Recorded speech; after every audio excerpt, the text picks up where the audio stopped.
The tomb robbers inserted swords into the stone caves. The sleeping tomb organ was immediately activated. With the turning of mechanical gears, a giant stone column fell down. It crashed straight into the installation in front of the altar, probably because of age and disrepair. The stone column every move is wrong, which makes everyone anxious at a loss. Soon, the shaking amplitude of the stone column is getting smaller and smaller. It is about to stop. The woman decisively jumped to the top of the stone column. She grabbed the rope of the stone column and began to shake with all her strength.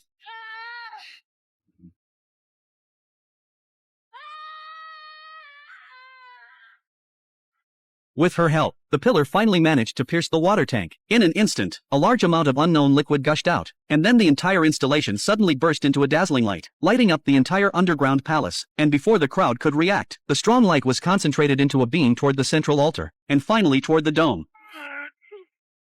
As the light slowly dissipated, a black liquid suddenly rose from the altar, and several pieces of debris floated from it. The crowd was thrilled at the sight. It was obvious that this was the treasure they were looking for. The man was ready to reach out to take it. The woman was the first to take the treasure, and then she jumped straight toward the hole ran. Everyone immediately pulled a gun aimed at the woman. But then the black water on the ground actually is alive, have flowed into the surrounding stone statues. When the woman was proud, the Buddha statue behind her suddenly came to life. She could not believe that the head turned to look, and saw that the Buddha raised his arm. Every joint of the body was active, and everyone was scared. The Buddha brandished 3 heads and 6 arms on the way down. The woman saw that there was no escape, and then took out the AK to output towards the Buddha. But the next second the Buddha opened its arms. As the earth shook, several swords flew back into his hands.